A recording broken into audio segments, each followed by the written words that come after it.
Chapter 1. In the Asteria Kingdom, located east of the continent's center. In a small room on the right side of the second floor of the Count Palatios' residence in the southern region. Did you successfully carry out the order? Yes, that is correct. The knight, standing, lowered his head in response to the man sitting on the bed. As you commanded, I rescued the orphans in the small village in the eastern part of the kingdom. No, rather, the orphans in the facility for human experimentation. And did you ensure the orphanage was properly managed? Yes, just as you instructed, I left the orphanage in the hands of a girl named Yusha. Did you finish the discussion with the Baron's family managing that village? Yes, as soon as I showed them the documents related to the human experimentation, they obediently accepted all our demands, including the entire castle. With that, the knight, Evan, pulled out a leather pouch from his chest and placed it in front of Alone's side table. Good. Alone opened the pouch and smiled with satisfaction as he looked at the gold coins inside. Young master, if I may ask one thing.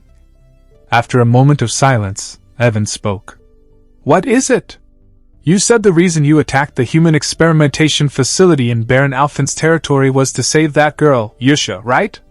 As Alone nodded, gesturing for him to continue, Evan spoke further. Indeed, she was extraordinary. I've lived a long time as a mercenary myself. Evan paused as if to gather his thoughts, then continued. But it's hard to understand why such a powerful girl was locked up in that facility. And? Why did you just leave her at the orphanage? Alone remained silent in response to the question, which carried a tone of slight incomprehension. In truth, Evan's question was entirely reasonable. Rescuing a girl like Yusha without making use of her in any way was an act that brought no benefit. But that was only from Evan's perspective. The situation looked quite different from Alone's viewpoint. I removed one of the world's destruction flags, and that's enough for now. Yusha. Her real name was Yusha Bludia.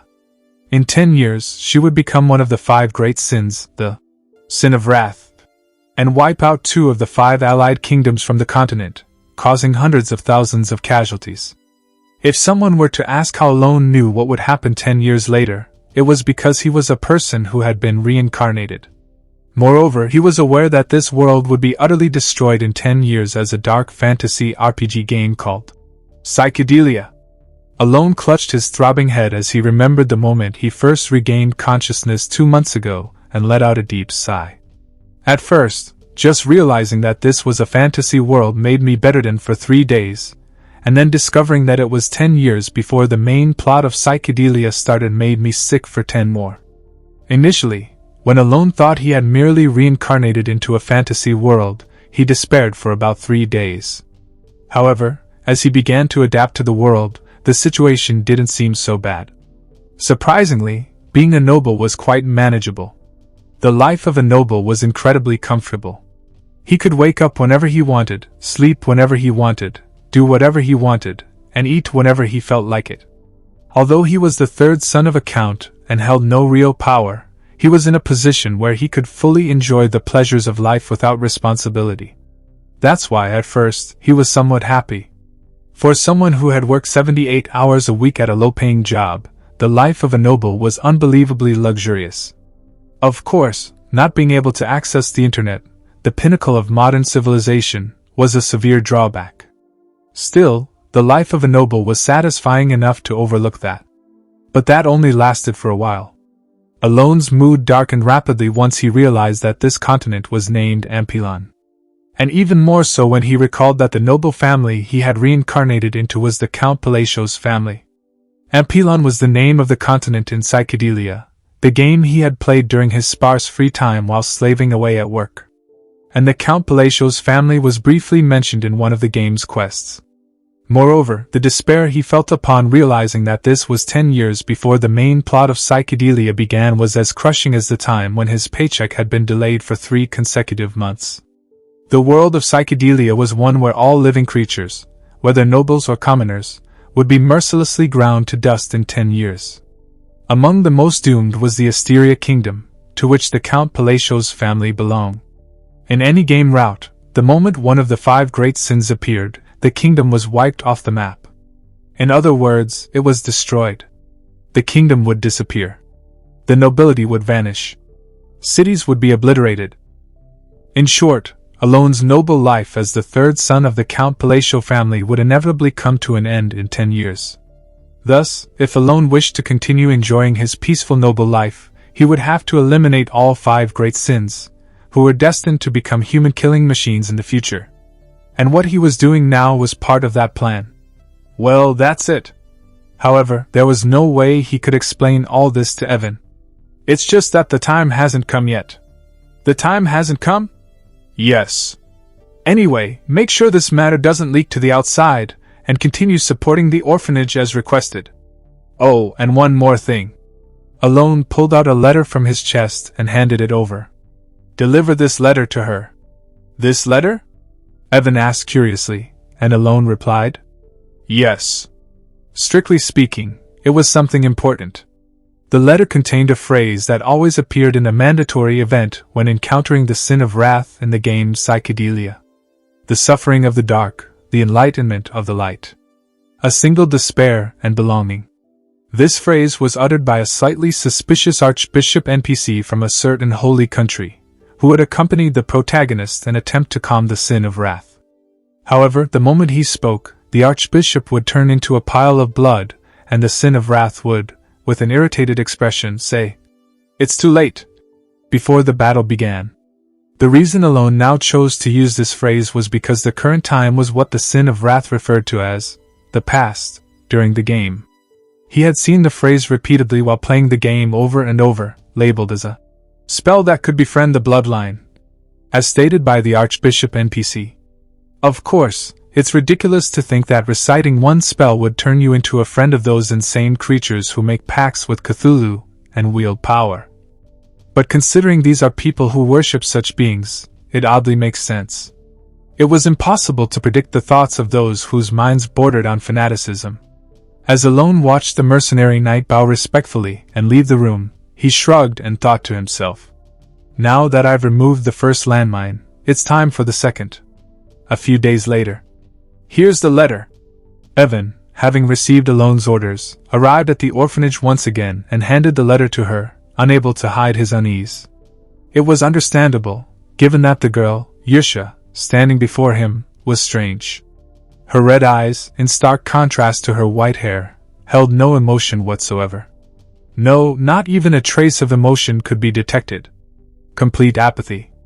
The girl, who looked as if she regarded every being in the world as mere objects, extended her hand and accepted the letter with the same expression she had when Evan first rescued her from the orphanage. Russell. Yusha silently began to open the letter. Evan's expression remained puzzled, unable to comprehend why she had been confined in such a facility. Although he hadn't reached mastery, Evan could manipulate mana, and with that came the ability to sense the energy of others. Moreover, Evan's talent for sensing mana was significantly superior to that of other knights, allowing him to perceive it with far greater accuracy. That's why he could tell. No matter how you look at it, this doesn't make sense. The girl standing before him was far too formidable to have been locked up in such a place. And as Evan pondered this, another question arose in his mind. It was about the third son of the Count Palatial family who had hired him a few months ago at a tavern. During his time as a mercenary, Evan had heard that the third son of the Count Palatial family was treated as a virtual outcast, the typical untalented bastard child of a noble house. Additionally, there were rumors that, due to his timid nature, he was often bullied by his notorious elder brothers, who were known as scoundrels. So how did such a third son of the Count know about the secret human experimentation that the Baron's family was conducting in that hidden facility? I don't understand at all. As Evan was lost in thought, his eyes suddenly widened. The reason was the expressionless Yusha, who had been standing there until a moment ago, now had a broad smile on her lips. No, it was more than just a smile. Her mana is becoming visible to the naked eye. Displaying a skill that could only be shown by those who had reached a certain level of mastery, she was doing so effortlessly. And then, the person who sent this letter, was it Sir Alone? As Yusha spoke, her vertical pupils, characteristic of the bloodline, similar to a reptile's, gazed directly at Evan. Even with that mere glance, Evan, who had reached the rank of an expert, felt an instinctive warning from his senses, and though he silently gasped in shock, he quickly composed himself and replied, "Yes." "Why didn't he call me?" Yusha's question. Although the thought crossed his mind that he didn't know, Evan refrained from saying it carelessly. His instincts told him it would be a bad idea. Instead, Evan recalled a casual remark Alone had made and responded. "He said the time wasn't right." "I see." A short reply. But it was the correct answer, as evidenced by the long, curved smile on her lips. Yusha Bloodia, no? I understand. The first daughter of the bloodline, Yusha Bloody Queen, moved her enchanting red lips and said, "I understand his will." With the letter containing a secret phrase known only to her master held close, she twisted her lips into a bizarre smile. Chapter 2. 3 months had passed since Alone rescued Yusha Bloodia, who would become a human extermination machine in 10 years. During those 3 months, Alone faithfully lived each day and managed to locate the second sin that needed saving. About a month later, "As you instructed, I rescued the child from the illegal slave market and sent them to the orphanage managed by Yusha." Alone, who was in the study on some business, heard the report from Evan. "You treated them well as I said?" "Yes." "There were no fights?"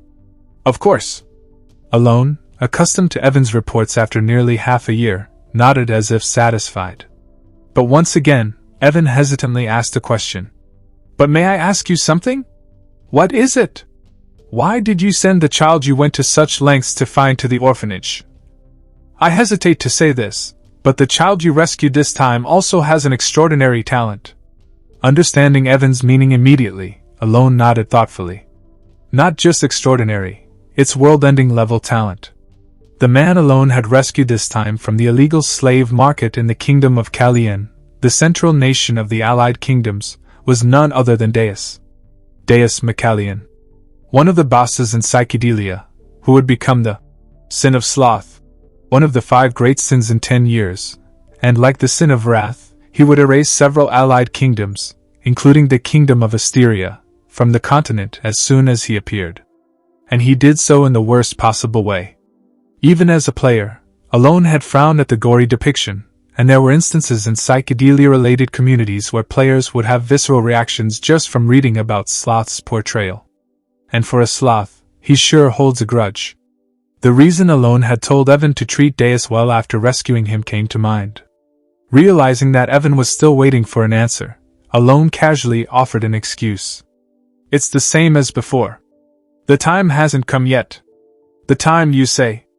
Watching Evan mull over his excuse, Alone thought to himself. He's curious about a lot.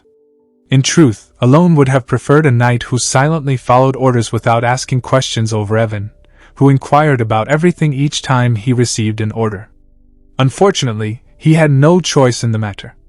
Or rather, he had already used that choice on Evan half a year ago. Evan was a character in Psychedelia who, while not a main protagonist, would appear several times depending on certain routes as a supporting character.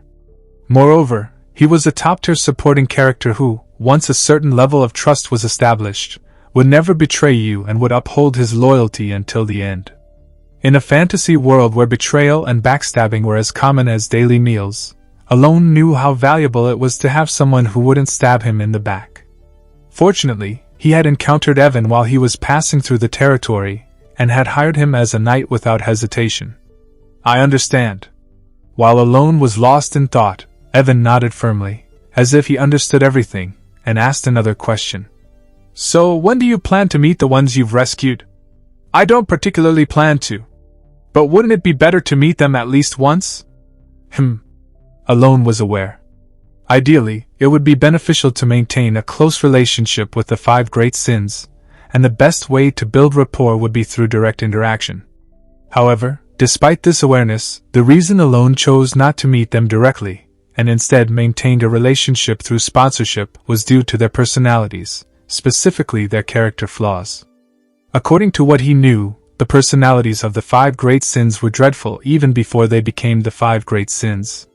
One only needed to watch the flashback scenes that played after defeating the bosses of the 5 great sins in Psychedelia to understand. Their personalities were so vile that Satan and Lucifer would clap their hands in approval from the depths of hell. Of course, the process that leads them to become the 5 great sins is even more horrific. Alone thought briefly before continuing. Well, I did save them before their personalities could fully deteriorate, so it shouldn't get that bad.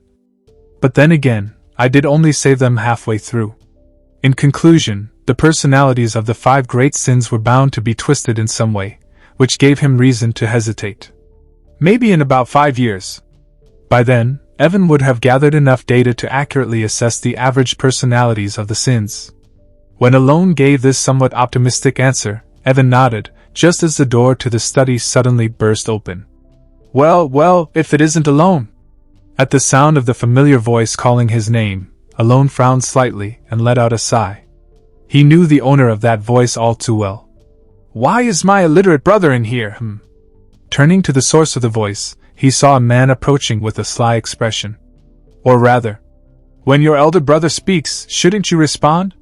It was Tonio, the second son of the palatial Count's family, known as one of the scoundrel brothers of the Count's family. He wore a grin that was unpleasant at first glance, and casually placed his arm on Alone's head as he sat. A blatantly disrespectful act. I just stopped by to look for something. Even as Tonio deliberately pressed down on his head, causing a slight pain, Alone calmly answered as if nothing was wrong, thinking to himself. Here we go again. This wasn't the first time either the eldest or the second son had treated Alone like this. In fact, they had openly bullied him since the moment he had reincarnated. Even before he took over Alone's body, the original Alone must have been subjected to such harassment continuously. However, the reason Alone chose not to react and let it pass, despite the annoyance, was because his desire to maintain a peaceful, noble life was stronger.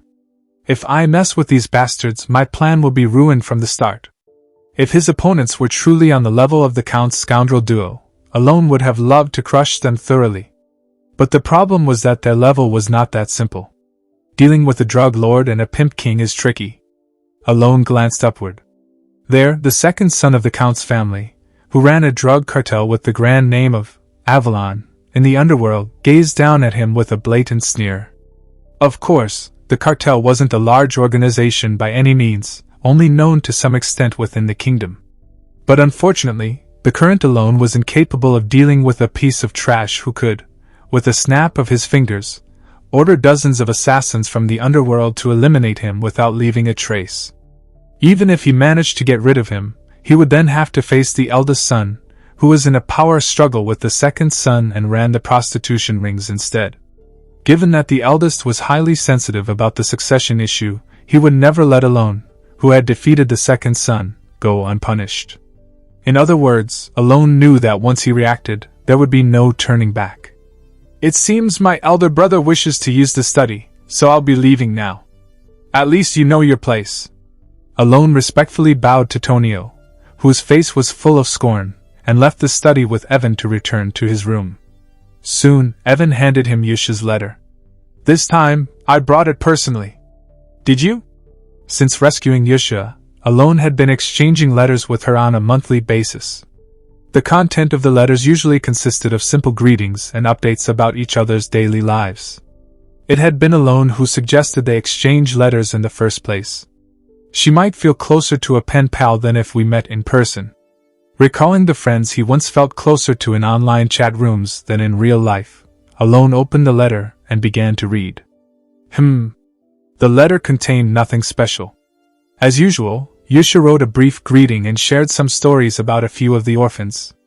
To summarize a bit, it mentioned that a boy named Haydn was very good at playing war games, and that a girl named Yuna was excellent at hide and seek. Reading through the ordinary stories, Alone pondered what he should write in his reply and decided to faithfully recount what had happened that day. He figured that instead of only writing pleasant things, sharing some of his worries might help them grow closer psychologically. With that in mind, Alone wrote about the events of the day and sent the letter to Yusha at the orphanage. It was just an ordinary day. At that time.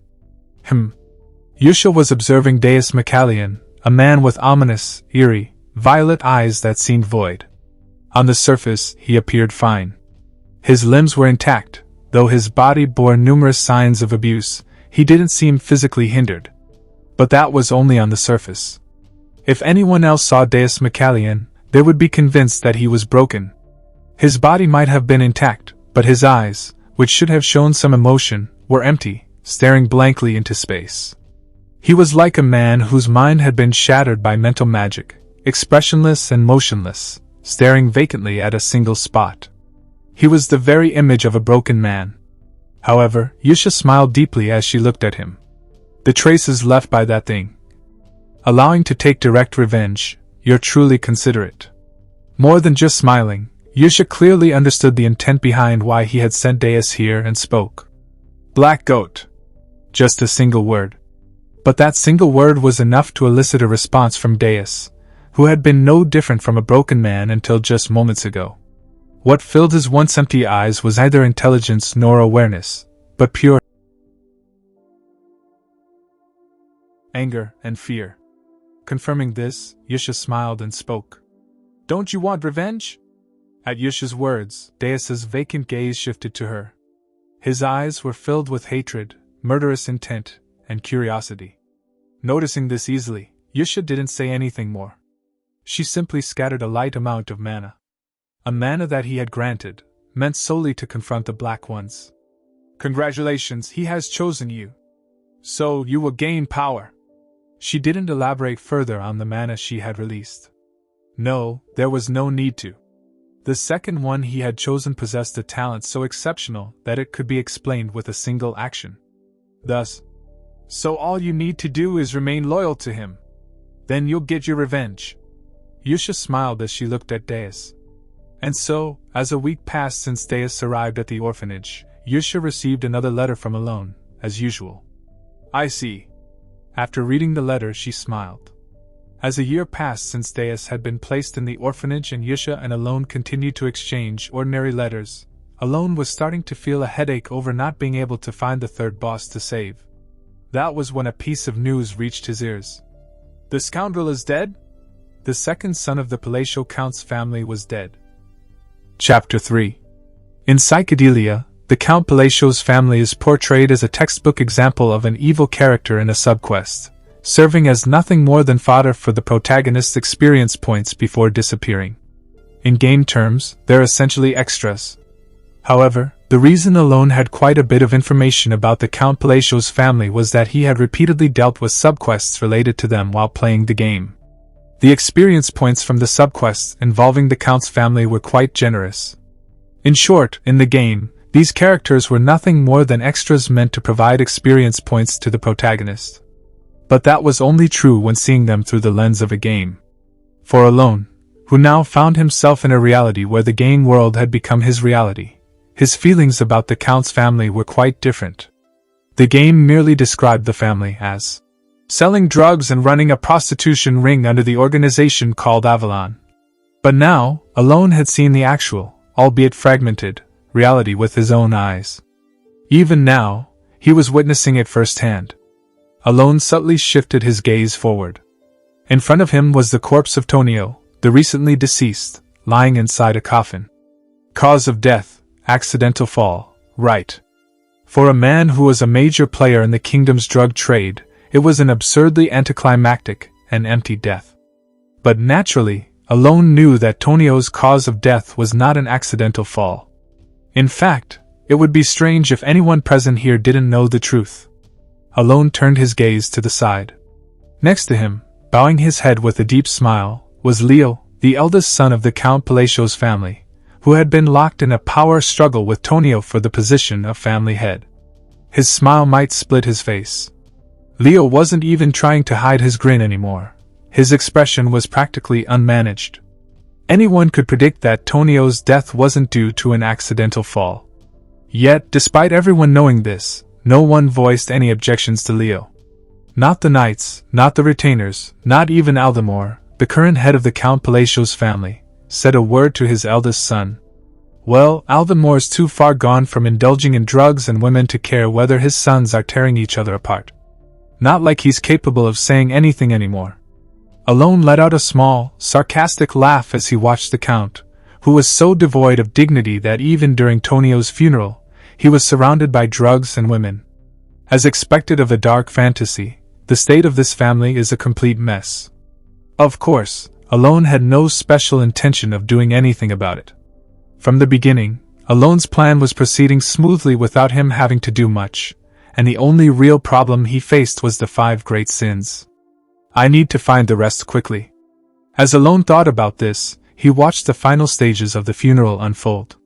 As the coffin containing Tonio was about to be sealed, a question suddenly crossed Alone's mind. Was Tonio's death supposed to happen like this? When he played the episode involving the Count Palacio's family in the game, only Leo appeared, so it wasn't difficult for Alone to predict Tonio's death. However, what made him question Tonio's death now was something Leo had said while being disciplined by the protagonist. Didn't he mention, after suffering for years, that he finally killed Tonio and became the undisputed heir? Having played the game multiple times, and recalling how ridiculous Leo looked in his final moments, Alone couldn't help but tilt his head in confusion. Still, he quickly shrugged it off. After all, it wasn't something he was deeply concerned about. A few days after Tonio's funeral, the Count Palacio's family, which had been in turmoil due to the second son's death, suddenly became remarkably peaceful. The succession battle had ended. Although the Count had a third son, Alone, in addition to Tonio, no one expected the family to descend into chaos again. Everyone knew that unlike Tonio, who had aligned with the underworld and sold drugs to gain power to oppose the eldest son, Alone had no power whatsoever. Even Leo, who was highly sensitive to the succession issue, showed no concern about Alone and didn't pay him any attention. Instead, Leo seemed more preoccupied with swallowing up the drug trade that Tonio had left behind. Anyway, with peace returning to the Count's family, Alone was reading a letter from Yusha. The letters they had exchanged for almost a year now were always the same, nothing special. The content of the letter mostly revolved around the orphanage. She wrote about how some of the children were growing well, and there were also a few brief mentions of Deus, whom Alone had sent there. They're growing well without any issues. Alone smiled with satisfaction as he read the short line in Yusha's letter. When he had sent Deus to the orphanage, he had asked Yusha to take special care of him since he was a bit of a difficult child, and she always included a short update on Deus in her letters. Talking to her through letters like this, she really comes off as a kind, innocent girl from the countryside. He briefly considered visiting her but quickly shook his head and continued reading the letter. As he neared the end of the letter, Alone suddenly spoke. Evan. Yes, what is it? Do orphanages usually receive a lot of donations? Usually, well, they probably receive some, but not too many, I think. That's what I thought. The reason Alone had asked about donations was because of a donation list written at the end of Yusha's letter. Was it 3 months ago, or 4 months? Curiously, starting a few months ago, someone else had begun donating to the orphanage that Alone had been supporting. Of course, the letter only mentioned that a merchant named Malano had made a donation, so he didn't know the exact amount, but this month, 5 people, including me, donated to the orphanage. Though his expression grew puzzled while reading the letter, Alone quickly dismissed it. Well, the more donations, the better. With that, Alone wrote a reply to Yusha, half-heartedly agreeing with her stories, and handed it to Evan. Are you going to deliver it personally again? No, didn't I go there just a few months ago? 3 months ago, I believe. And what did you say back then? If you're asking about the orphanage, I reported that it was running well. Deus, who I delivered there, also seemed to be much better. Really? Alone nodded with satisfaction at Evan's report. As I thought, even though they're destined to become the 5 great sins, they couldn't have been evil from the beginning. It feels good to see that the kids are growing up well. It must have been their environment that turned them into killers in the first place. Alone was once again struck by how crucial a person's environment is for their growth, and he added, This time, there's no need to go in person. Just ask someone from the mercenary guild to deliver it. Understood. Evan nodded and was about to leave when something seemed to dawn on him. And do you remember that thing you mentioned last time? Thing I mentioned? The ancient book. Did you find it? I'm not entirely sure, but I found a lead. Tell me about it. At Alone's command, Evan began to relay the information he had gathered from the Intelligence Guild, piece by piece. And eventually, "I've found it." He discovered the location of the third sin. Margot, the estate of a viscount located beside a small village in the eastern part of the Asteria Kingdom, was known for its beautiful glass crafts as its specialty. However, that was only the surface of Margot's reputation. In reality, the true source of wealth for the Margot Viscount's family was drugs. More specifically, a group called Phelan used Margot as a distribution hub, providing the Viscount's family with a hefty income. Phelan, which had been steadily growing its power by using Margot as a distribution point, had now become a massive organization with hundreds of members, each led by over 10 expert-level fighters. Because of this, Rotten, the leader of Phelan and an expert mercenary like the other executives, believed that Phelan would continue to grow even more. At least, that's what he thought until yesterday. Rotten looked around with fearful eyes. In front of him were dozens of corpses drenched in blood, lying on the ground. "Please, spare me! Spare me! Please, I beg you!" There were only a few remaining members of the organization left, screaming desperately. Rotten looked at them with trembling eyes. Normally, he would have felt reassured by the sight of his remaining men, who should have been like a sturdy shield. Even if they were weaker than him, their sheer numbers should have been enough to provide some sense of security. Yet despite this, Rotten felt nothing but fear as he looked at them. Please! The surviving members of the organization were all holding their swords in reverse grips, pressing the blades against their own necks. "No! No, don't! No, no, no! Stop, please stop! I beg you! Please!" Each of their faces was filled with desperation and pleading. But despite this, their bodies, as if moving naturally, pressed the reverse blades into their own throats. Schlack! The last remaining dozen or so members took their own lives. And then, Rotten's body began to move on its own. "No!" He gripped his sword in a reverse grip. "Please!" No matter how hard he tried to resist, his body, once taken over, no longer listened to him and only trembled. In his final moments, Rotten saw it. In the darkness of the hideout, violet eyes staring directly at him. But the moment he saw them, Schlunk! Rotten plunged his sword into his own throat. Thud. With that, Deus, who had been shrouded in darkness, silently stepped forward and walked out. "Well done." Likewise, Yusha, who had been with Deus, naturally followed him outside. "Is there any point in killing these people?" As if he had been waiting, Deus asked the question as Yusha walked out. Unlike a year ago, there was a clear light of reason in his eyes. "Are you feeling sympathetic?" "No. I know these people were grinding up humans to make drugs. Then? I'm just wondering if killing them will help us kill those bastards." In response to Deus's question, Yusha smiled and said, "Of course." Her answer was clear. "This is just laying the groundwork for his return." Thud. With her words, a pattern began to form beneath her feet. Engraved in the magic circle was a giant eye with a crescent moon inside. "When he arrives, we wouldn't want his place to be in squalor, would we?" "I understand." Deus, who had been staring at the pattern beneath her feet, nodded as if he had grasped her intent. He said nothing more. "All is as he wills." Muttering those words, which he had repeated countless times, the two finished drawing the magic circle beneath them and disappeared into the darkness, leaving no one behind in Phelan's hideout. Chapter 4. Time passed, and it was now the second year since Alone had rescued Yusha and begun exchanging letters with her regularly. "I've successfully rescued them again this time." "Is that so?" Alone received the good news from Evan. "Did you send them to the orphanage?" "Yes, this makes it the fifth one." At Evan's words, Alone nodded. Over the past year, Alone had successfully rescued the 3 sins he originally planned to save. Saving the sin of greed was a bit tricky. The third sin he rescued, who is currently known by the name Reingraff, was difficult to find, but rescuing her itself wasn't that challenging. The same went for the other sins. It took a few months to locate each one, but with Alone diligently using his game knowledge to direct Evan, they were all found. As he looked at Evan, who had been running around to rescue the 5 great sins over the past year, Alone spoke. "You can take a break now. Is it over?" "It's over." "That's a relief." Evan let out a sigh of relief and looked at Alone.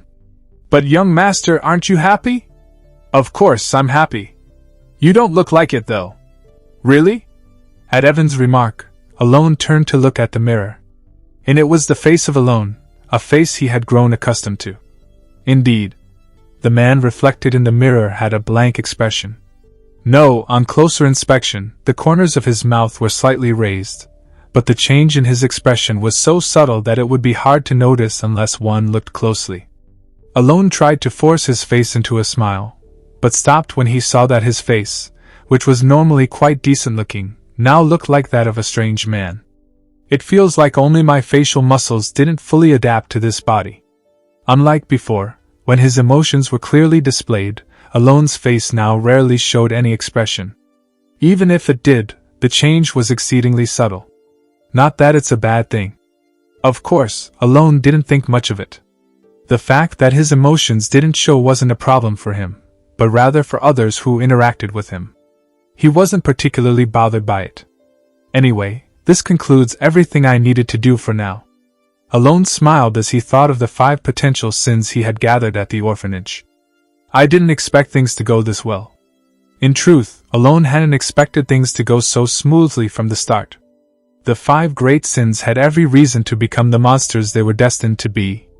No matter how hard Alone tried, it wasn't like he could save them before they encountered any misfortune at all. In other words, Alone's only concern had been that he wouldn't be able to save the 5 great sins until they were already too far gone. But contrary to his worries, all 5 of the sins were growing up normally. Evan. Yes. When you visited the orphanage last time, you said there didn't seem to be any problems, right? When I checked, even Ryan and Seorang, who were in bad shape before arriving at the orphanage, had returned to a relatively normal state. Really? Yes. When I first rescued Seorang, she was like a broken doll, doing nothing and just staying still, but at the orphanage, she was getting along well. Similarly, when I first rescued Ryan, she kept her eyes closed as if she didn't want to see anything, but when I saw her last, she was reading a book with interest. At Evan's report, Alone nodded. The content matched what Yusha had written in her letters. I didn't expect Yusha to do such a good job. Initially, Alone had left Yusha at the orphanage not only to keep her at a distance, but also because there was a setting in which she was somewhat attached to the orphanage. However, he hadn't been entirely sure that she would take care of the other children as well, and he had originally planned to send Evan to check on the situation and, if necessary, bring in professional help. But that's not necessary anymore. Alone smiled.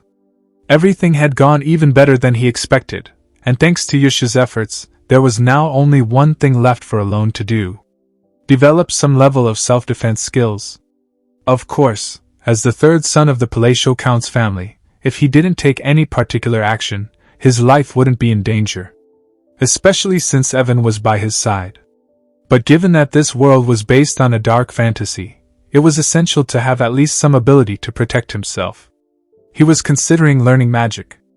Oh, by the way, have you heard about the blue moon, young master? While he was pondering this, Evan's question brought Alone back to the present. The blue moon? Yes, it's a recently famous organization in the eastern regions. From what I've heard, they've been hunting down other organizations. An organization hunting other organizations? Yes.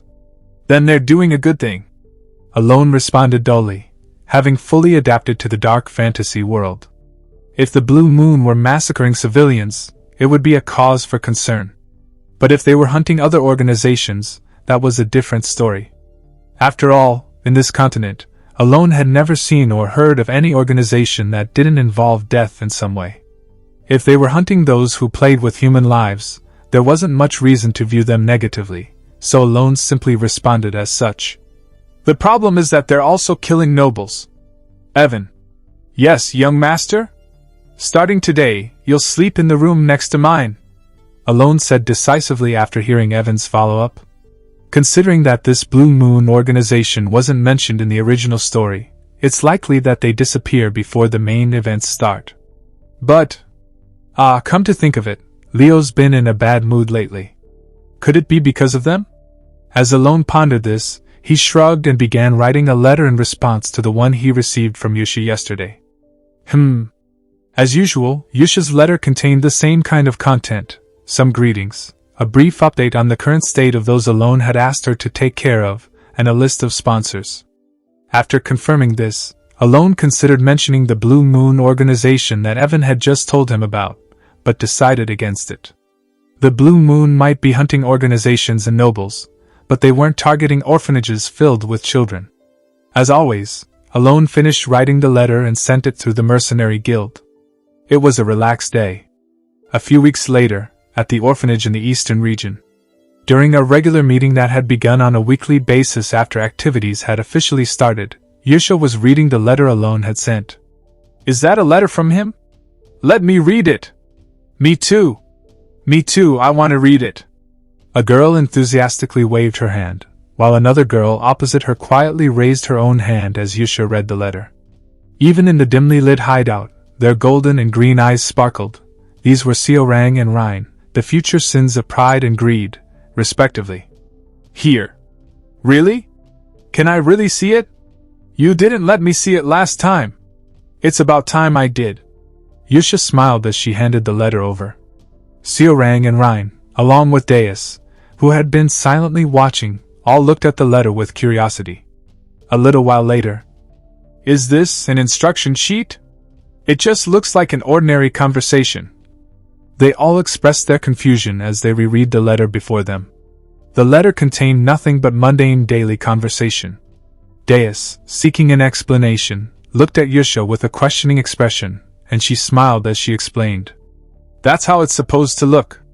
He ordered me from the beginning to write it as if it were just a normal conversation." Then, Yusha pulled out a slightly worn letter from her chest and showed it to them. The content of the letter was simple. It started with casual greetings and naturally moved on to suggest that they regularly exchanged letters about the orphanage. Seorang and Ryan frowned, puzzled. But Deus, seemingly understanding the true intent behind the letter, spoke. "Is it because he doesn't want any secrets to be leaked, so he exchanges letters in this way?" "Correct. I see." Deus nodded in agreement, then glanced at Seorang and Ryan, who were still focused on the letter. "If he's worried about leaks, wouldn't it be better to use magic communication or have us go and report in person regularly?" "Right. Then why insist on using letters?" "Because that's his will." Yusha smiled as she added. "If he's decided to do it this way, we follow. There's no need to question or think about it." At her words, Deus felt a dryness in his mouth. While Yusha's emotions were generally calm, whenever she spoke about him, there was a deep, unsettling conviction that even made his skin crawl. "Understood." Thus, Deus nodded quietly, looking into her red eyes, which now gleamed with the light of a fanatic. With that, Yusha collected the letter she had distributed to the members and carefully stored it in her chest, marking the end of the meeting. "Seorang, what about the north? You mean the slavers?" "Yes." At Yusha's question, Seorang flashed a bright smile. "I took care of them all." "And your identity?" "I wasn't exposed. The clothes Ryan made seemed to be working well. I gave them a quiz, saying I'd let them live if they could correctly describe my face, but no one could answer. And then? I plucked them all. Their heads." Her words were excessively brutal for such a cheerful laugh, but Yusha calmly turned her gaze to Deus. "And the south? Avalon was running rampant, so I cleaned them up. And I found something else to discuss while I was there." "What is it?" "The head of Avalon is the eldest son of the Count's family where he resides, correct?" Yusha nodded silently at Deus's question. "However, it seems the eldest son is trying to poison him." As soon as he said that. "What?" The atmosphere froze. Just moments ago, Seorang, who had been smiling brightly, folded her ears back and looked around nervously, while Rhine, who had been quietly observing, fixed her gaze forward. The only one who could look Yusha in the eyes was Deus, who had anticipated this reaction. But even he felt a cold sweat running down his back as he sensed the overwhelming killing intent that was far stronger than expected. After a short while, "Are you certain?" There was an instruction sheet. "Did you bring it?" "Yes." Deus pulled out the letter from his chest as if he had been waiting for this moment. Without blinking, Yusha read the letter. "Once the Count, whose lifespan is nearly over, dies, quietly poison him and dispose of him." After reading that final line, "I see." She gripped the instruction sheet tightly. "So it's true." With a chilling look in her eyes, she muttered softly. Chapter 5. 2 years had passed since Alone rescued all the 5 great sins, marking the 4th year since he began exchanging letters with Yusha. There were now 6 years left until the start of the original story. The Count Palacio was dead. The official cause of death was heart failure. However, anyone within the Count's household or those well-informed would have easily known the real cause of death. It was an overdose of drugs. In a death fitting of a dark fantasy world, the Count Palacio had passed away. However, no one mourned his death. The servants and retainers accepted the news of his death with a sense of calm. This was no surprise, given that the Count Palacio had been completely broken, running his last stretch toward death with rampant drug abuse. It would have been strange not to expect such an outcome. Moreover, his life had been wasted in indulgence, consumed by women and drugs. Even after his death, not a single noble expressed condolences. This also applied to his 2 remaining sons. The eldest son, Leo, had anticipated this outcome long ago and remained indifferent. Rather than mourning his father's death, Leo seemed more preoccupied with the ongoing conflict with the Blue Moon organization, constantly discussing it with the retainers loyal to him. Alone felt the same. From the beginning, his father had turned a blind eye as the eldest and second sons openly tormented him. Surprisingly, Alone had never spoken to the Count even once since he had taken over this body. Their relationship was one of mutual indifference. Thus, the Count's death passed in silence, without a single tear shed, and quietly came to an end. A week after the Count's death, the Palacio family did not appoint a new head, following their long-standing tradition that no new head would be selected in the same year the previous one died. Yet, nothing really changed. Since the time Alone had taken over this body, the Count Palacio had done nothing, leaving the retainers to manage the family while they lined their pockets. And at this point Alone, "Young master, I must say, it's truly astonishing." "Why?" "Reaching the 2nd tier in just 2 years without entering the magic tower or having a master. Do you think that's a talent that makes sense?" Alone had been learning magic for self-defense, though it's only half-baked. Alone gazed at the 3 small spheres spinning in his palm before letting them dissipate with a light sigh. "It's good that I have talent, but still." 2 years ago, Alone had discovered his talent for magic and had been overjoyed. In the world of psychedelia, magic was something that could only be used if one had the necessary talent. Moreover, Alone's talent for magic was quite exceptional. Considering that it typically took about 4 years for a mage to reach the 2nd tier, the fact that he had achieved it in just 2 years without a master was remarkable. While not exactly a heaven-sent prodigy, he was still a rare case of someone who had managed to become powerful through sheer natural talent. Even Alone himself felt that his ability to control mana with precision was far superior to that of others. What he had just done, levitating 3 electric spheres and making them orbit in his palm, was a useless trick, but it was a skill that could only be performed by those who could control their mana with extreme precision. If only my mana core was bigger. However, the reason Alone referred to his talent as half-baked lay here. His natural mana core was much smaller than average. Not just small, a lot smaller. Although it was possible to expand one's mana core through continuous training, in Alone's case, it was so unnaturally small that he had little hope of significant improvement. A mana core is akin to one's physical stature, something one is born with. If it comes down to it, I do have a method, but... As Alone licked his lips and continued thinking, Evan asked, "Young master, what do you plan to do now?" "What do you mean?" "Well, next year, the first son, the eldest young master will become the head of the family, won't he?" Evan, having almost called him a commoner out of habit, quickly corrected himself. Alone understood what he was asking and replied, "I'll leave." "You're planning to leave the estate?" "Not completely. Just to a lower position." "Lower? Do you mean to Rodmill?"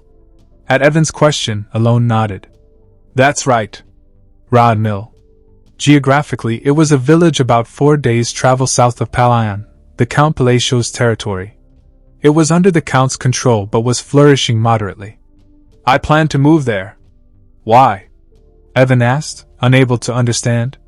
Though Evan might not grasp the reasoning, this was the final step in Alone's plan.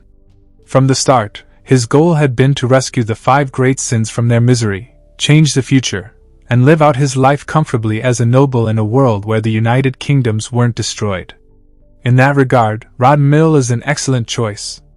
First, there was a mansion there that belonged to the 3rd Count Palatio.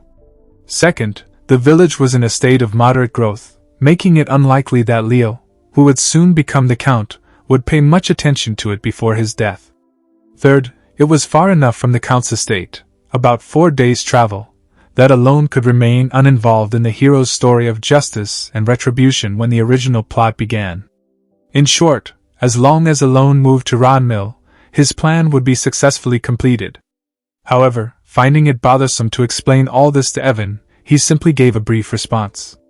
"Everything has its time. Young master, you always say that when you don't want to explain." Alone didn't bother replying to Evan's remark. Instead, "Since we're on the topic, let's start packing." He began preparing to head to Rodmill. Exactly 1 month later, Leo, the eldest son of the Count Palatio's family and a major figure in the underworld as the leader of Avalon, was contemplating something as he watched his younger brother board a carriage with a knight in tow, leaving the estate. What should I do? Whether to kill Alone or not? To be honest, Leo didn't find Alone to be much of a threat. It had been that way since they were children.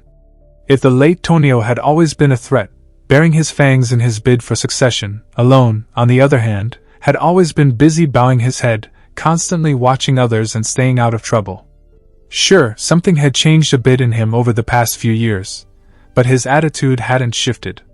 Even now, Alone had voluntarily chosen to move to the outskirts to avoid getting on Leo's bad side. In truth, Leo had originally planned to quietly dispose of Alone, having him overdosed on drugs at the same time as their father's death. But since Alone had chosen to leave for Rodmill on his own, there was no reason to go through with it. Alone had willingly stepped aside for Leo and seemed to have no intention of becoming his enemy. There was no longer any reason to kill Alone. Yet, the eldest son was still contemplating. Ironically, there was no particular reason for his hesitation. It wasn't that he feared Alone would move to the outskirts and seize the position of heir. Nor was it that he found Alone's subservience, as a family member, disgusting. In fact, Leo had never felt any familial affection for Alone, or for the entire Count's family, for that matter. In the end, the reason Leo was debating whether to kill him was simply that Alone annoyed him. A month ago, when Alone had come to him, bowing his head and saying he would go to Rodmill, it had somehow rubbed him the wrong way. Maybe it was because he had just heard that one of Avalon's branches had failed to meet its targets, leaving him in a foul mood. Whatever the reason, Alone's life now hung in the balance. Alman. Yes. Quietly followed the carriage. In less than a minute, Alone's fate was decided. From Leo's perspective, Alone was someone he could kill on a whim. So, with that in mind, he gave the order. But the person who appeared behind him suddenly asked, "Do you mean to kill him?" Leo felt a pang of confusion. 2 years ago, this young man had proven himself useful and had become one of Leo's trusted subordinates after numerous trials. He was not someone who would question an order. When Leo gave a command, he followed it without question, without hesitation. Do you think family means anything to? So, despite frowning slightly, Leo opened his mouth to correct what he assumed was a misunderstanding. Stab! But instead of words, what came out of Leo's mouth was blood. He spat up crimson blood, his face contorting in shock as he tried to comprehend what had just happened. Still unable to grasp the situation, Leo looked down. A sword had been thrust into his heart. Betrayal. His eyes began to fill with a burning rage, but the man who had stabbed him replied indifferently. "This isn't betrayal. I was never your loyal subordinate to begin with. What are you saying? I was merely waiting for you to give the order." With that single sentence, Leo's expression, twisted with anger and confusion, began to turn to one of horror as a single face popped into his mind. The face of Alone, the third son of the Count's family. But even then, Leo couldn't understand. After all, Haydn, had been by his side for over 2 years. He had allowed Haydn to stay by his side without suspicion, even allowing him to guard his back for over a year. In other words, Haydn could have killed him at any time if he wished. So, with his eyes filled with disbelief and confusion, Leo looked at Haydn, who finally offered an explanation. "We don't act without orders. We're merely the sword of that person, moving only as that person wields us. This is our creed, the unbreakable rule taught to us by the Red Moon. But, crack. Gah! When someone tries to harm the Great Moon, our swords will move on their own. Schlick. And that is why you've been allowed to live until now." With that, Leo collapsed to the ground, his face hitting the dirt, but his eyes still burned with rage as he struggled to speak. "My men, they won't. Don't worry. The moment you gave that order, Avalon was destined to be wiped off the continent." Haydn, a member of the Blue Moon organization and one of Yusha's direct subordinates, continued. "It's a pity. The Great Moon gave you a chance." With those final words, Haydn turned and walked away. Leo never understood their meaning and died shortly after. A cold, emotionless death. 3 days after arriving in Ranmil, Alone was called back to the Count Palatios estate. The reason was that Leo, the eldest son of the Count Palatios family, had died. And with his inexplicable death, Alone, who had been leisurely toasting bread in a remote corner of the mansion because there were no servants available, was hurriedly called back to the estate. By then, he had already gained a new nickname that people whispered in hushed tones. The Hidden Power of the Count's Family. Chapter 6. Life in Rodmill brought Alone a great deal of satisfaction. Although it had only been about 3 days, life in Rodmill offered him everything he imagined a typical noble life should be. He could wake up whenever he wanted, sleep whenever he wanted, eat whenever he wanted. Rodmill was a place where Alone could effortlessly live out what he believed were the 3 activities that brought the greatest happiness when done freely. Sigh. While the funeral of Leo Palacio, the eldest son of the Palacio family, was taking place, Alone let out a silent sigh as he looked ahead. Leo lay pale and lifeless, just like Tonio and the late Palacio Count before him. Alone couldn't help but show a somewhat baffled expression. "I have no idea where to even start with this mess." The reason for Alone's confusion was that Leo's death didn't align with how he had envisioned it. Everything seemed to be twisted. Leo's death was supposed to happen 6 years from now. He shifted his gaze to Leo's body, scanning it thoroughly. The wounds were hidden by the ceremonial clothing, but a moonflower. As per the kingdom's tradition, significant scars or mortal wounds were marked with a blue flower known as a moonflower, which was native to the kingdom. One of these moonflowers was placed over Leo's chest, killed by a sword piercing the heart. While contemplating Leo's cause of death, Alone couldn't help but wonder who had committed such an act. There are plenty of suspects if I think about it. He knew that Leo had been causing trouble in the underworld, doing all sorts of reckless things. It wasn't surprising that something like this could have happened to him. After all, Leo had likely killed over 1,000 people, directly or indirectly. Despite this, Alone kept questioning the situation because he knew Leo's future. Who could it be? Who killed Leo? With these thoughts, Alone looked around. Quite a few people had gathered for Leo's funeral.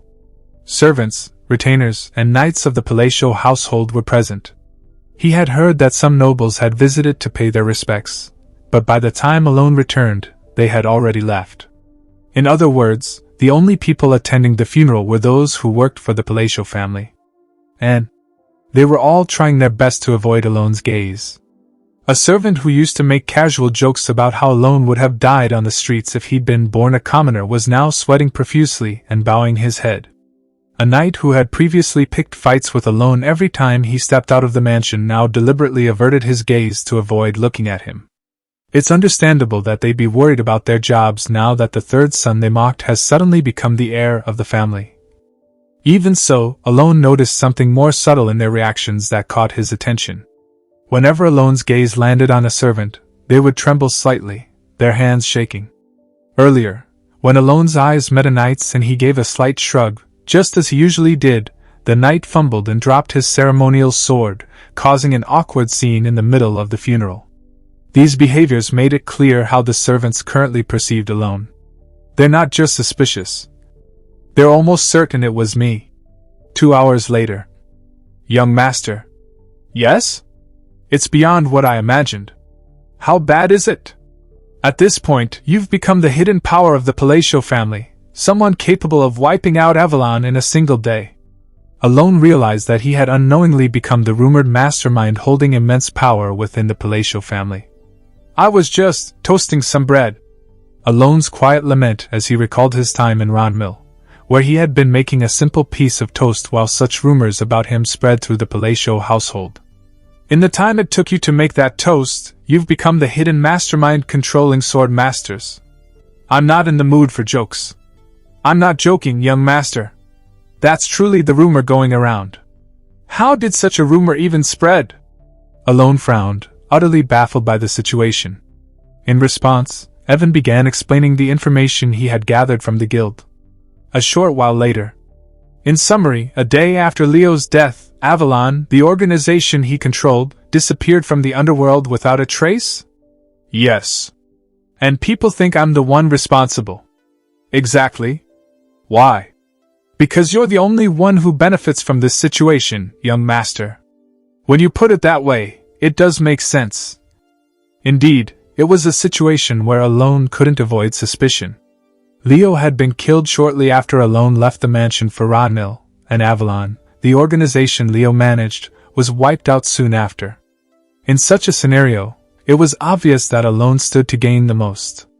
He had a perfect alibi, being away in Rodnell, while securing his position as the heir to the Palacio family. Moreover, with Avalon's destruction, the ties to the underworld that had clung to the Palacio family like sticky tar were completely severed. In other words, any influence the underworld might have had to bother Alone was now entirely eliminated. But, are you sure you didn't do it, young master? You were right there with me, buttering the toast. That's true, but everything fell into place so perfectly that I just had to ask. Are you doubting me? I wouldn't say doubting, but you do sometimes give orders without explaining the reason behind them.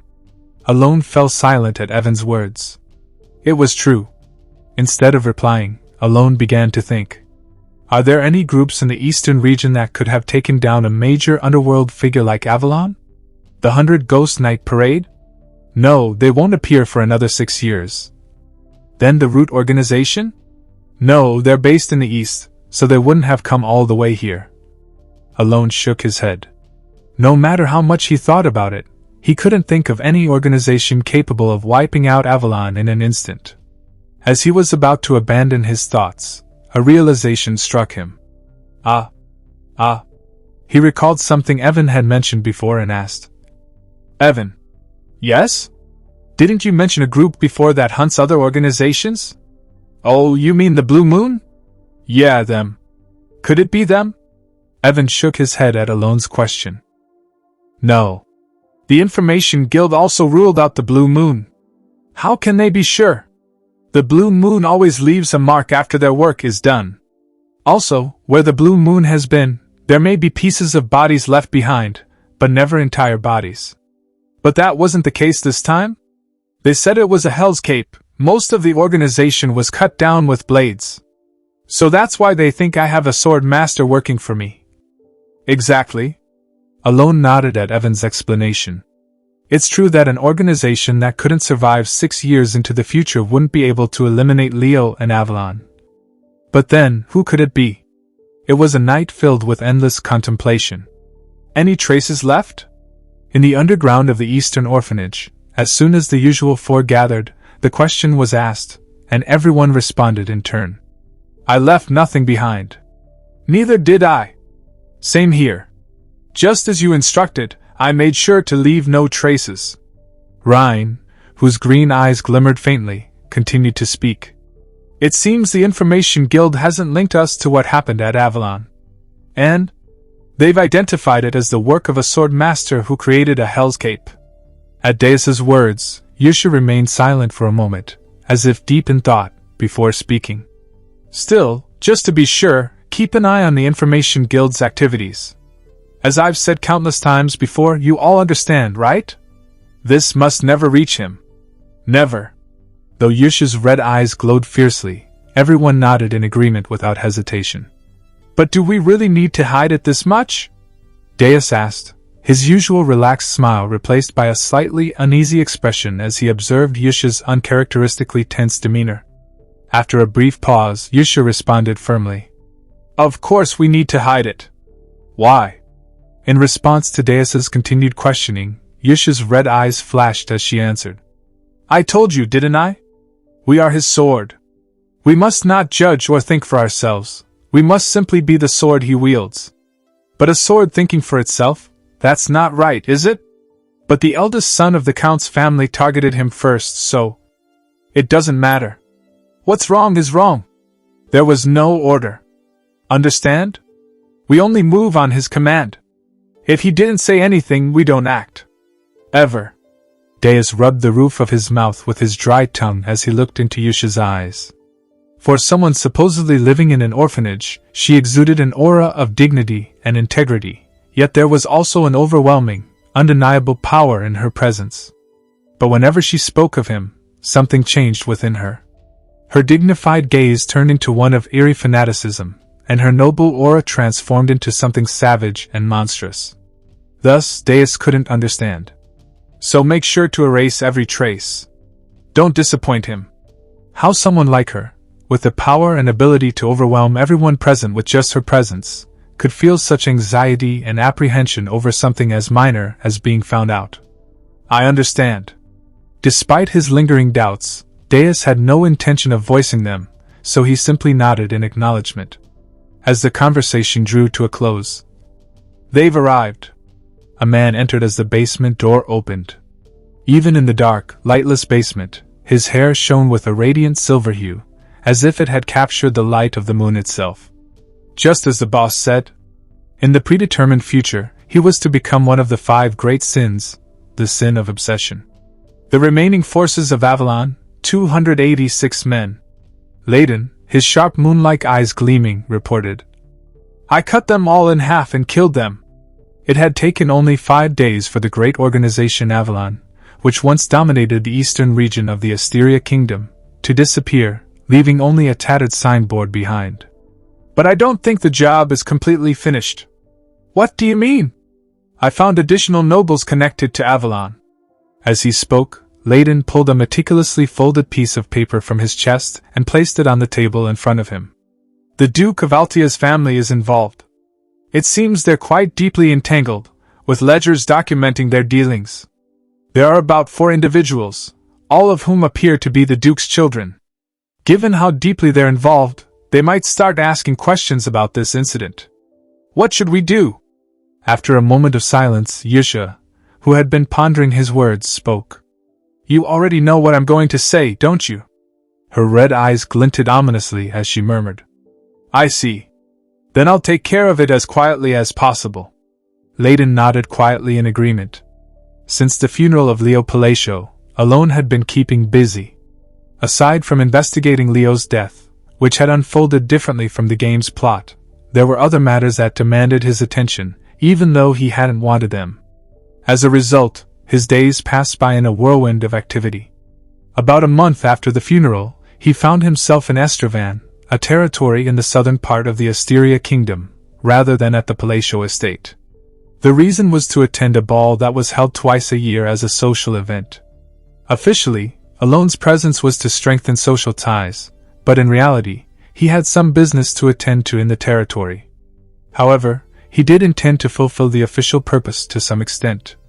With his position as the future Count all but assured in the coming year, forging connections with other nobles was crucial both for his social standing and for his own convenience. Or so he thought. Alone glanced around the ballroom. A chandelier shaped like a crescent moon illuminated the room beautifully, while the sons and daughters of nobles, dressed in their finest attire, showcased the distinct elegance of high society. The problem was, none of those nobles could even make eye contact with Alone. Alone watched as a young noblewoman immediately bowed her head when their eyes met. And he sighed, realizing that his goal of strengthening social ties was going to be much harder to achieve than he had anticipated. Chapter 7. Alone had somewhat expected problems like these to arise. In the game, the Palatial family merely appeared as a stepping stone for the protagonist's growth, but in the Kingdom of Asteria, the weight that the name carried was quite significant. Of course, this status didn't necessarily mean that they were held in high honor. Even if, for about 3 generations, they were considered a highly reputable family within the kingdom, the current Count Palatial family was renowned as the most notorious troublemaker among the nobility in the eastern region. To elaborate a bit more, they were known as a noble family that became incredibly bothersome if provoked. However, if there was something Alone overlooked despite being aware of this issue. This wine has a rather unique taste. Huh? Oh, what? I quite like wine, and this one has a very distinct aroma. I'd love to take a few bottles home. I'll speak to my father and have some brought to you. Pardon. It was that the Palatial family's propensity for trouble far exceeded his imagination. Alone watched the young lady, who shrunk back like a frightened mouse and quickly bowed her head, before scurrying away. He wore a hollow expression. Look at that! He's threatening Lady Malatino to forcefully take their specialty wine. Is that so? Just listen to him. It's exactly like when the eldest son of Palatial made threats before. And that wine is a limited edition specialty. As Alone pondered what the problem might be, he heard a small voice and thought to himself with a bitter expression. Leo, that damned troublemaker. Feeling despondent, Alone glanced at the place where the young ladies had been gossiping until just a moment ago. Upon noticing his gaze, they quickly lowered their heads and disappeared somewhere. Alone couldn't comprehend the situation at all. Wasn't it just one of those notorious families in the East? Of course, he could guess that there were negative rumors about the family, and he understood why some nobles might avoid them. But he didn't expect it to be this extreme. More accurately, he hadn't known that the Palatial family was so notoriously ill-reputed among the nobility. He hadn't anticipated being treated this way just because of a misunderstanding about him bringing down the family's troublemakers. So, does this mean socializing is out of the question? Just as Alone let out a small sigh. Hello? He turned at the voice, only to see a girl in a black dress smiling alluringly at him. Even among the young ladies present at this ball, she stood out for her stunning beauty.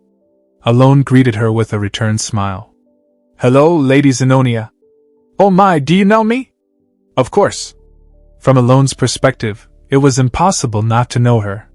This was only natural, as the girl standing before him was the eldest daughter of the Zenonia family, who, like the Palatial family, were known for their notoriety in the western region. In 6 years, she wouldn't just be the eldest daughter of the Zenonia family, she would become Countess Zenonia herself. Furthermore, she was one of the 3 major villains the protagonist would confront in the future in the Kingdom of Asteria. You're quite famous, after all. Famous, you say? Indeed. In short, she was someone he'd rather not get involved with. Seeing the momentary, subtle emotion flicker in Lady Zenonia's eyes, Alone continued. Because you are so beautiful. Noble society was inherently quite complex. Even within Asteria, there were more than a handful of factions. These factions were split into royalists and nobility, both fervently engaged in political struggles. And it wasn't just empty political rhetoric.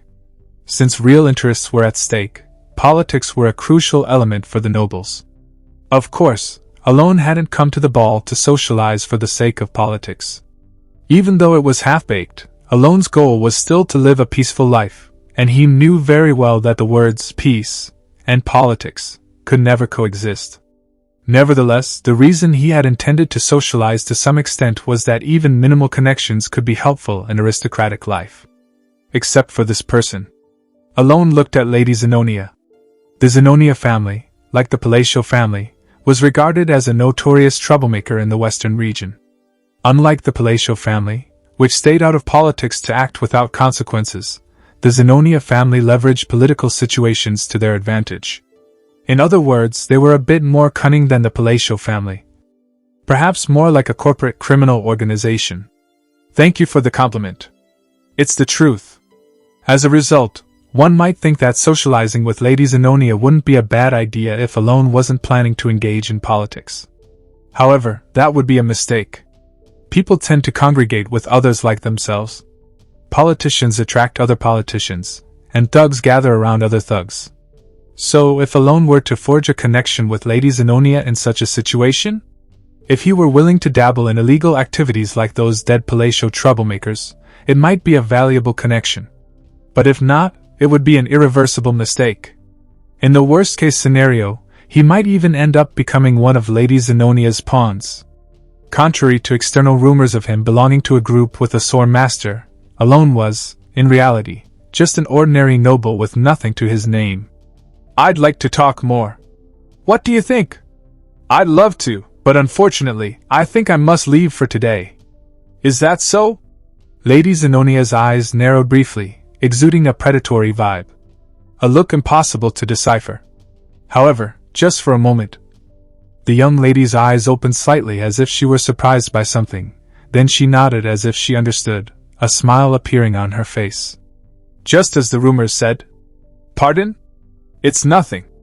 I look forward to seeing you again. With those words, she brushed past him. Alone turned around and looked at Lady Zennonia with a puzzled expression. A specialty wine from Malentino.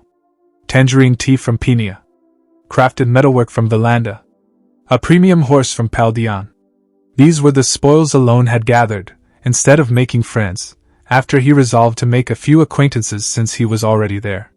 Socializing is a lost cause. Looking at the list of spoils he had obtained instead of acquaintances, Alone let out a helpless chuckle. I knew it. I shouldn't have studied something like noble hobbies. Recalling the wine studies he had undertaken, hoping it might help with socializing, Alone smacked his lips. He then turned around to do what he had originally intended. Just a moment.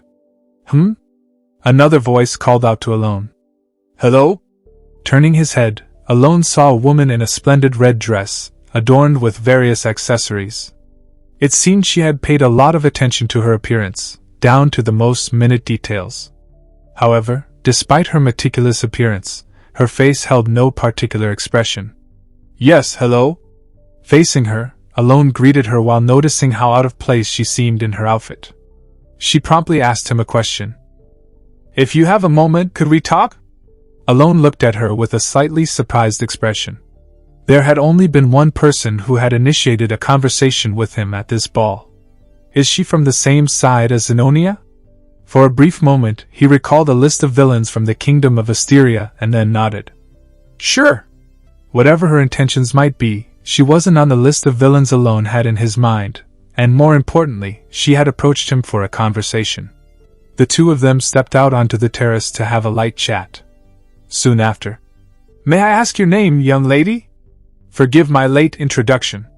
I am Roria, the third daughter of the Duke of Altia. The Altia family? Yes. Alone involuntarily let out a sigh inwardly. The Altia family was a notorious one from the northern part of Asteria. And like Lady Zennonia, it was a family associated with one of the three major villains, the Duke of Altia. Then again, it's unlikely that anyone who approaches me would be normal. I should have asked for her name first. Alone thought, realizing how quickly he had grasped his situation from just attending a single ball. But why don't I remember her? Alone looked at Roria's face. Her elaborate adornment only enhanced her already outstanding beauty. With a face like this, there's no way I wouldn't know her. In Psychedelia, every member of the Altia family was a villain. In other words, if she were a member of the Altia family, Alone, who had played the game multiple times, should at least remember her name, even if he hadn't memorized her face. That's why, after pondering, Alone asked directly. May I be blunt? What is it? Please lend me your strength. Strength? I am about to be assassinated. At those words, Alone realized one truth. In the game, the total number of Altia family members he'd seen was 4, the Duke of Altia, his 2 elder sisters, and 1 younger brother. So, for Roria to be the third daughter. In other words, it meant that Roria was already dead 6 years into the future. My sisters. No, they will try to kill me soon. Summarizing Roria's story, which started as soon as he realized the truth, it was as follows. She was the daughter of the Duke's only concubine, whom he loved more than his legitimate wife. She had survived up until now because of his favor. However, the Duke of Altio was now gravely ill and could pass away any day. In other words, the moment the Duke died, so would Roria. Then, why are you asking me for help? With your power, it should be possible. For the first time, her face showed signs of anxiety. I refuse. But even seeing that expression, Alone had no choice but to reject her request. Of course, I'm not asking you to do this for free. If you help me, I will offer you half of the Altia families. I'm afraid I must decline. Roria's expression was urgent as she spoke. However, Alone's response remained unchanged. It wasn't that he didn't feel sympathy for Roria. Had he possessed the strength, her request would have been worth considering, even if he didn't agree outright. Unfortunately, Alone didn't have that kind of power. Most of the rumors surrounding Alone were untrue. He didn't have an assassin who killed Leo of the Palacio family, nor did he have the strength of a sword master that had taken down Avalon. Therefore, I'll be going now. As Alone turned around, he saw the despair flickering in Roria's silent eyes. However, Alone didn't gain any power from seeing that. He was too busy just trying to take care of himself. Thus, as he was about to walk back toward the ballroom, he clicked his tongue and looked back at Roria. Good things will happen. A blessing spoken to lighten his own somber mood. Roria gave no response. Alone didn't expect one, either, as he turned away. I hope we can meet again. It was merely the faint echo of his modern sensibilities that made his heart ache slightly, so he murmured while looking absent-mindedly at the crescent moon-shaped chandelier to offer some comfort. And then, it would be best to report this part to the Red Moon. On the roof of the ballroom, where the chandelier hung, an observer, stationed to monitor Alone and cut off any information about the Avalon incident if necessary, turned to his side and spoke. There's no need. She's not one of the targets. Even if we do nothing, Layden will handle it. I see. So, she's the only one among Altia's children who isn't a target for Layden. Yes. In any case, we should focus on other matters. As the observer with green eyes shifted his gaze to another location, Deus also turned his eyes in another direction. There, he saw a black-clad figure quietly tailing Alone. Is it a tail? Deus silently began to gather his mana to deal with the figure, but then he hesitated. He recalled Yusha's order not to act rashly without permission. Thus, let's just watch for now. Deus and Ryan decided to quietly observe the black-clad figure following Alone. Chapter 8. Alone's ostensible reason for coming to the Estravan territory was to build connections. However, the real reason he endured a journey of over a week to get here was because of a labyrinth located to the south of Estravan. Is this the place where you said you had some business? Yes. It took us 2 weeks to find this place, but there's nothing here. As Evan slowly scanned the empty forest, he spoke. Alone also looked around. Indeed, the only things around were an unpaved road and forest that seemed to have been neglected for a long time. There were no features that stood out. That's why I had to go through so much trouble for 2 weeks. Alone's face remained expressionless, but he let out a sigh of relief inwardly. After the ball, Alone had spent nearly 20 days in Estravan, investing his time in finding this labyrinth. I took it too lightly just because it was easy to find in the game. Thinking that, Alone shifted his gaze to a small ravine visible beyond the forest. He began to walk toward the only clue that had allowed him to find the labyrinth. Are you sure this time? Having already wasted 2 trips, Evan grumbled as he followed Alone. Sensing Evan's footsteps behind him, Alone quickly organized his thoughts. The name of the labyrinth is the Whispering Labyrinth. It's a labyrinth accessible around the middle of the game, and the reward for clearing it is the item called Constraint. Once I get that, my business in the labyrinth will be done. Recalling the characteristics of the labyrinth he had visited hundreds of times in Psychedelia, Alone walked without hesitation. Soon, he arrived at a small ravine beyond the forest. "This place looks strange no matter how you look at it," Evan spoke as soon as they reached the ravine. Just as he murmured, the ravine was small, but it had an unmistakable sense of wrongness. Despite the sun hanging high in the sky, the interior of the ravine was excessively dark, as if it were repelling the sunlight. This triggered a sense of alarm and caution in Evan. "Let's go, young master!" But instead, this phenomenon filled Alone with joy.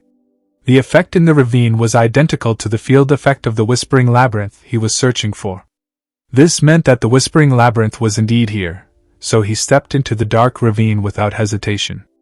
Evan watched Alone with a shocked expression but had no choice but to follow him inside.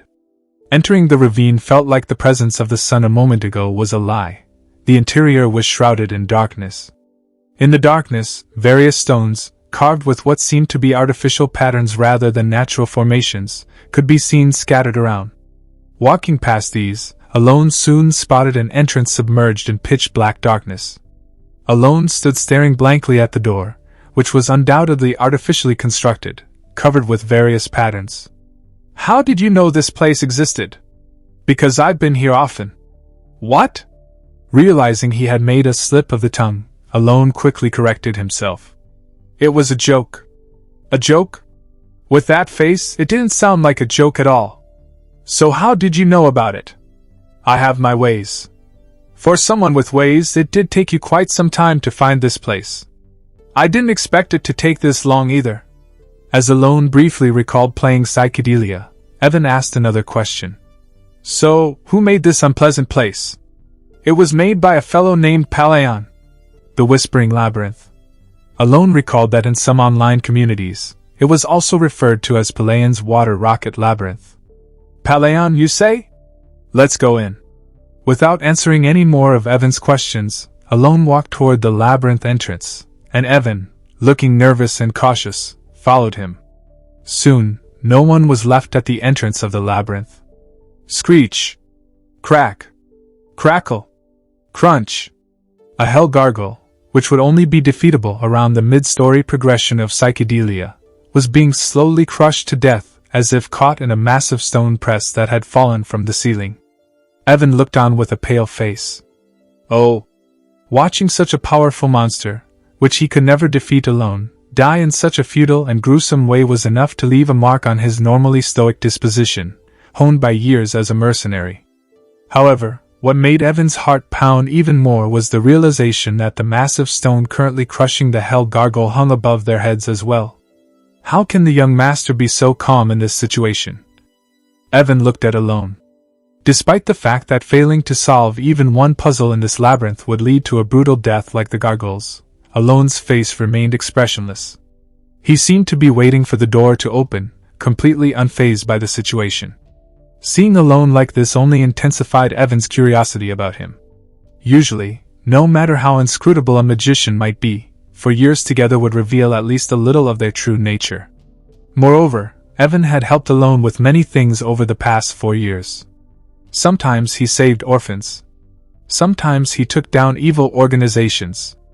Other times he helped a slave girl or paid off an old man's debt. If not, he'd deliver messages with no apparent meaning to acquaintances. He dealt with all sorts of tasks. Yet, despite handling all these tasks, Evan still didn't know Alone. This was because none of the tasks Alone had assigned provided any clues about his true intentions.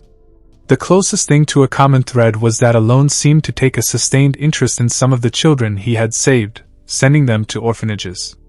Apart from that, there was much Evan didn't know about Alone. For example, how Alone knew about such a place despite never having left the palatial estate. Or how he understood the workings of this eerie labyrinth, and could confidently answer its questions. Nevertheless, despite the suspicions he harbored, Evan had developed a peculiar trust in Alone, which was enough for him to follow Alone into this suspicious place, partly due to the fact that all the tasks Alone had undertaken ultimately led to good outcomes. What exactly is he preparing?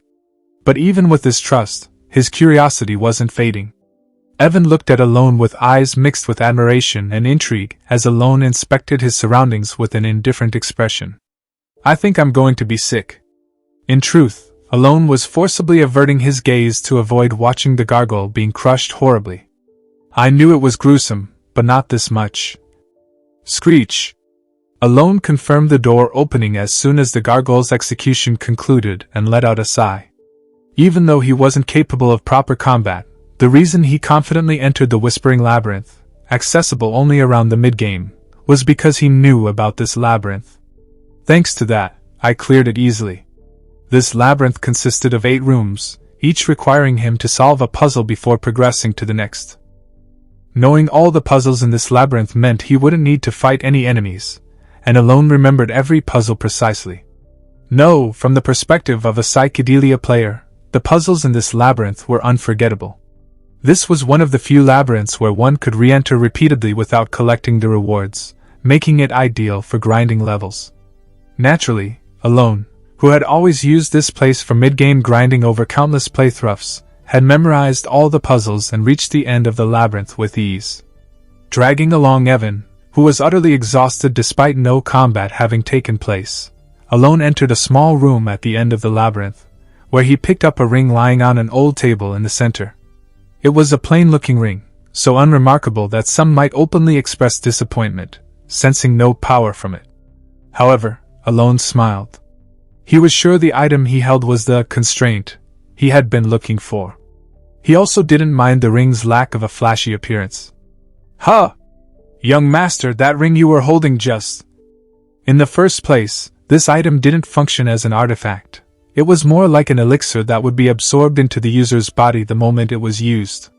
"Now that we've got what we need, let's go."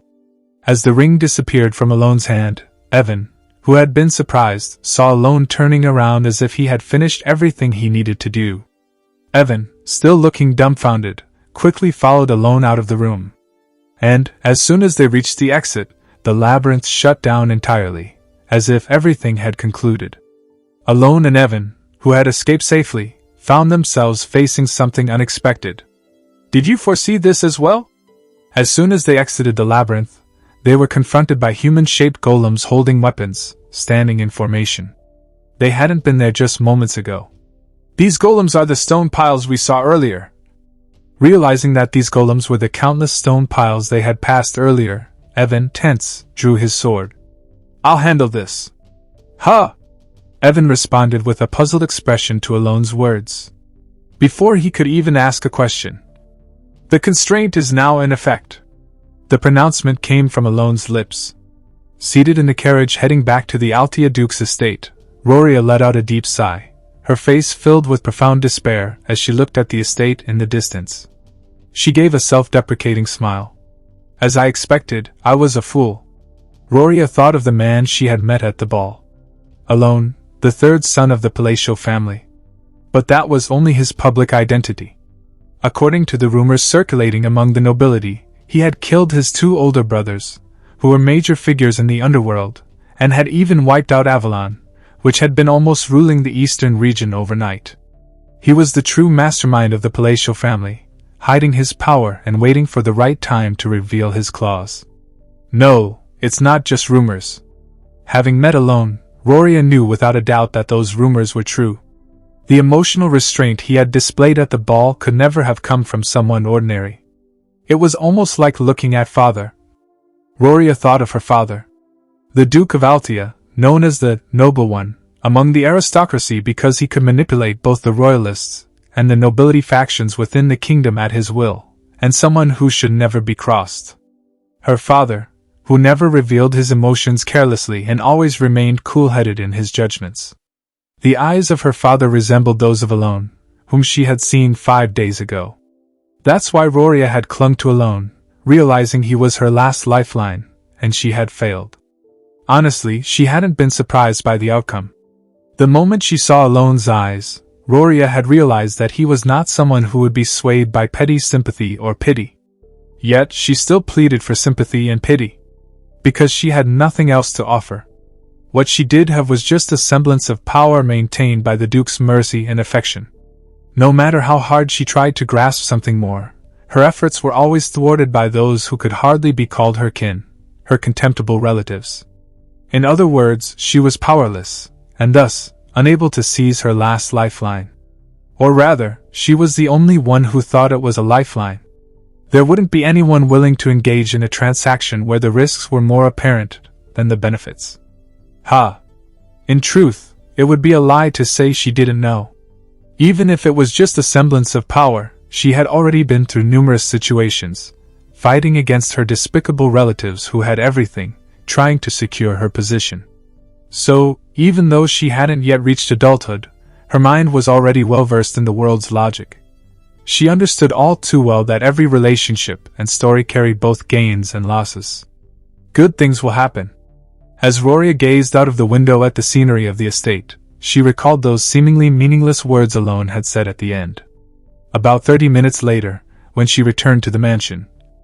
"What did you say? Lady Phelan and Lord Kig have passed away."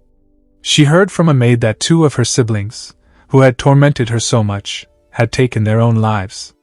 Hearing this news, Roria, looking perplexed, went to her room, feeling baffled by their deaths. Her detestable family members were more likely to stab each other in the back than commit suicide. In other words, the fact that those 2 had committed suicide made no sense from the beginning. This is absurd. Certain that some scheme was at play, Roria suddenly remembered the words of that man, the 3rd son of the Palatial family. No. Good things will happen. Recalling the words of the true mastermind who had killed all his siblings and ascended to become the heir of the Count's family, she felt a chill run down her spine. Chapter 9. Kalia, the eldest daughter of the Zenonia territory, had just arrived at the estate and reached the study where the Count was. She found herself once again thinking about a man she had recalled numerous times. Alone Palacio, who had recently killed all his brothers in the Count's family and secured the position of heir. Famous, indeed. Kalia recalled the look in the man's eyes as he had gazed at her. Eyes that revealed nothing, as if peering into an abyss beyond the northern lands, indifferent to everything. No matter how many times she thought about it, those eyes sent chills down her arms. Through those eyes, Kalia realized something, that he was the same kind as herself. In truth, if that were all, Kalia would have stopped thinking about him once he had rejected her proposal. Rejecting her proposal essentially meant that they could not be allies, which in turn implied that they were now adversaries. Despite this, Kalia's curiosity persisted, all because of something he had said. Famous, he said. The Zenonia family is certainly famous. Even if they didn't involve themselves in politics, the financial and physical power the Zenonia family wielded was strong enough to overturn the current state of the kingdom at least once. However, that renown ultimately belonged to the Count of Zenonia himself, not to the Zenonia family as a whole, and certainly not to Kalia. Yet Alone had spoken of it. He had referred to her so clearly and distinctly. In a situation where far more nobles had never seen her face, having only attended balls twice, he had called her famous. Not the Count of Zenonia, but her. Of course, Alone had said this without much thought, recalling her fame as a villain when the original storyline began. But to her, those words held great importance. How intriguing! Kalia turned her gaze toward the Count, seated in the study. The Count was simply processing paperwork in silence. His head was bowed as if she wasn't even there, focused solely on his work. Click, click. As Kalia walked over to the Count, his eyes naturally rose to meet hers. The same red eyes as hers stared back at her. Though he said nothing, the Count's appearance was brimming with vitality. Snap! At least until Kalia snapped her fingers once. As soon as the snapping sound echoed, the light vanished from the Count's eyes. The eyes that had been so sharp a moment ago turned vacant like those of an idiot, and his tightly closed mouth drooped open, drool trickling out. The Count was in a state that clearly wasn't normal. Kalia mumbled as she stared at him. How did he know? No one was supposed to know. Kalia's expression was filled with curiosity as she thought of Alone, who had spoken as if he knew the secret she had kept hidden since she turned her father into an imbecile. Or maybe he was just taking a shot in the dark? With such doubts in mind, Kalia left the study where she had been performing her ongoing act for the past 5 years. Kalia, my lady. What's wrong? There's a corpse in your room. At the sudden outburst, Kalia quickly made her way to her room. And there. Ha! She saw it. The informant she had placed on alone 2 weeks ago lay dead, his head twisted around twice, his eyes open wide, unable to find peace even in death. It seems the seal didn't activate, so it doesn't appear he revealed any secrets. This was the report from one of the knights. The informant didn't leak any secrets, yet they brought his body into my room. Reflecting on this, Kalia let out a sigh.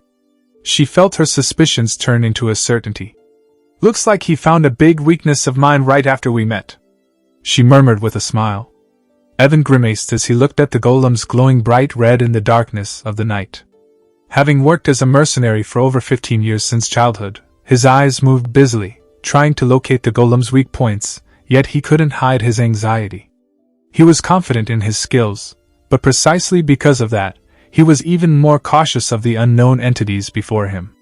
He had experienced firsthand just how much danger something unknown could pose. Moreover, he had someone to protect at the moment. Facing unknown enemies whose characteristics he didn't even know was the worst-case scenario. To make matters worse, the number of enemies appeared to be easily over 20. As Evan pondered how to handle the situation, "I'll handle this." "Huh?" He responded absent-mindedly to the sudden voice, watching as Alone, without him realizing it, stepped forward. His expression was as indifferent as it had been when they entered the labyrinth. Evan found Alone incredibly mysterious and intriguing all over again. He was genuinely puzzled at how his master could maintain such an expression even in this situation. At least from Evan's perspective, the current situation was quite a crisis. In front of them were over 20 human-shaped golems that clearly needed to be dealt with, and it was certain that each one of them possessed considerable combat power. Yet, even in such a situation, Alone had stepped forward, saying he would handle them. To speak honestly about his thoughts, Evan didn't believe that Alone could deal with the golems before them. Of course, Evan knew that Alone was no ordinary person and that he had a talent for magic. He had become a respectable magician, reaching the second rank through self-study without a mentor. However, impressive as that might be by general standards, it didn't mean that such accomplishments would be enough for this kind of situation. While it was true that he had reached the second rank through his own efforts at a young age, even a mere golem in front of him would be difficult to handle with just that level of power. Thud! As soon as these thoughts crossed his mind, the golems, which had been standing still, as if assessing their targets, suddenly moved and started rushing toward Alone. And then, "I enact the constraint." Alone's voice resounded like a declaration. As Alone murmured the incantation, the world seemed to come to a halt. His vision turned black and white, and the movements of the golems charging at him felt as though they were being recorded by a high-speed camera. And then, "A fragment inheriting the great will of Nyakula, state the 2 constraints you wish to impose." A grand voice that seemed to shake the entire space echoed in his mind. It sounded both like a man and a woman, a child and an old person. As he heard it, a brief cold sweat ran down Alone's face. As expected, it's different from the game.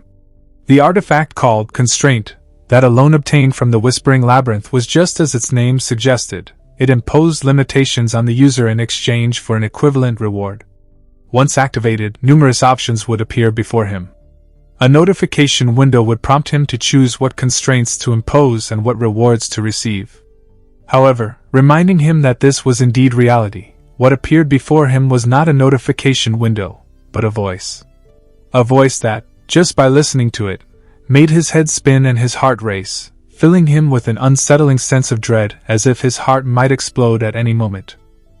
Letting out a deep sigh, Alone forcibly steadied his trembling heart and voiced the constraints he had in mind. 1. State your constraint. The use of magic requires the absolute execution of Babylonian hand signs. What do you wish to gain from this? Power that can slightly twist the laws of the world. Granted. And 1 more. State your constraint. The use of magic requires the limited execution of the great Babylonian incantations. What do you wish to gain from this? The same as before. Following Alone's words, the voice fell silent for a moment. The slow-moving foot of a golem lifted into the air, and then returned to the ground. Alone wondered if he had made a mistake. "I accept." As if dispelling his concerns, the majestic voice from the heavens spoke words of affirmation. To you, who remember the hand signs and mysteries of a forgotten great god, I offer my gratitude for inheriting the will. The voice conveyed this message to Alone. Alone's expression turned puzzled at this. Although his face remained expressionless outwardly, Alone's eyes were full of questions. Inheriting the will? What does that mean? Naturally, Alone had no clue about any of that. The reason he chose the Babylonian hand signs and incantations as his constraints was simple. In the game, these two choices provided the highest possible magic attack power in return. Moreover, he had chosen these constraints so often that he had naturally memorized the Babylonian hand signs and incantations. Of course, he wasn't a genius, so he hadn't memorized all the signs and incantations he'd seen in the game, but he didn't feel burdened by it. Alone knew where the Babylonian hand signs and incantations were written. Therefore, while the voice from the heavens puzzled Alone, it was only for a moment. I will always be watching. You, who inherit the will. As Alone realized that the black and white world was gradually returning to its original state, he recognized that reality had resumed. He raised his hand to test the constraints while observing the golems charging at him from a distance. At the same time, mana began to flow from Alone's body, coursing through his heart and gathering at his raised fingertips. The mana gathered at his fingertips was faint. Even though he was drawing on all the mana his body possessed, the orb of lightning, which should have been shining brightly according to the description in the book, only emitted a dim glow, like the last light of a dying old man. However, Alone felt neither disappointment nor surprise. He was acutely aware that this was the limitation of Alone, the third son of the Palatial family. Nonetheless, refraction. The moment he uttered those words, matching his recitation. Rebound. The small orb distorted into chaotic lines. Blue light. With a crackling sound, it began to emit a blue light. The small orb transformed into hundreds, thousands of lines, creating a non-linear light source that sparked and crackled. A light source that emitted a blue glow so cold it almost hurt to look at. Simultaneously, Alone formed a hand sign. His thumb covered his middle finger. It was a stance resembling the gesture used to flick one's forehead. However, Alone flipped his hand around, forming a posture reminiscent of the Buddha's Dharma wheel gesture. With that, he looked at the golem that had already reached him and declared the final incantation. Linear diffraction. When the blue light momentarily banished the darkness. Snap! He snapped his fingers, and a flash of light was released. Whoosh! There was no sound. All that could be heard was the faint whooshing noise following the flash, and what could be seen were the golems frozen as if time had stopped after the dazzling light illuminated the ravine. And then, crack, crackle! The dozens of golems collapsed without any resistance, crumbling into piles of stones. Evan, who had been rushing to fend off the golems attacking Alone, stood there with his mouth agape, stunned. What in the world? He muttered, disbelief clear in his voice. Chapter 10. After dealing with the golems. Were you hiding your power all this time? Evan, who had returned to the area where the carriage was and was preparing for camp, couldn't suppress his curiosity any longer and asked. No, not at all. Then, was that really second-rank magic? Yes. Evan wore a look of disbelief at Alone's response. I see. However, having realized that no matter how much he asked, he wouldn't get more answers from Alone, Evan sighed and nodded, signaling he understood. He then continued his preparations for the camp. Watching Evan, Alone kept his outward expression neutral, though he felt somewhat wronged. After all, Alone himself had no idea why the magic he had just performed turned out the way it did. I knew that using constraints would make me stronger to some extent, but the combat in Psychedelia, the game Alone had played, was turn-based, not real-time. In the game, the hand signs and incantations were used to enhance magic damage by consuming turns. Depending on the magic being used, the appropriate hand signs would strengthen the spell itself. By selecting the correct incantations from hundreds of options within a limited time, the attributes of the spell could be enhanced. For example, in the magic he used this time, known as Chain Lightning, in Psychedelia, he used 4 specific incantations: Refraction, Rebound, Blue Light, and Linear Diffraction. By using these 4 incantations and hand signs, he enhanced the spell chain lightning. Additionally, he placed a constraint on himself to always use hand signs and incantations when casting magic, thus further strengthening the spell. In other words, Alone had expected the magic to be more than twice as powerful as usual. But it wasn't supposed to be this strong. In Psychedelia, using a hand sign or incantation consumed 1 turn each. So, the spell Alone had used this time would have been prepared over the course of 5 turns in game terms. Even considering that, is it really enough to overkill the golems? As Alone pondered this, he shrugged his shoulders. In truth, regardless of the specifics, the outcome had gone well according to his plans, and having the magic be more powerful than expected was a good thing. In fact, beyond simply being pleased, Alone's mind was now filled with curiosity. I wish I could experiment a bit if I could. The hand signs and incantations Alone used this time were ones commonly employed in Psychedelia when raising the protagonist as a glass cannon, mage, intended for easily handling large-scale enemy encounters with powerful lightning magic. This meant that Alone had at least 10 more incantations and hand signs still intact in his memory that he hadn't used today. Moreover, the reason Alone's curiosity was particularly piqued was due to the noticeable changes in the magic each time he uttered an incantation. In the game, the incantations merely increased damage by 10% whenever the correct type of incantation was chosen, but here, it's different. Perhaps an ordinary magician wouldn't have noticed. But Alone, who had personally performed the magic and possessed a unique talent for mana control, had observed the magic's attributes changing each time an incantation was added. It wasn't just the power increasing, the very nature of the mana itself altered with each incantation. Therefore, I should conduct some experiments once my mana recovers. Alone closed his eyes inside the carriage, feeling good, even if his expression remained neutral.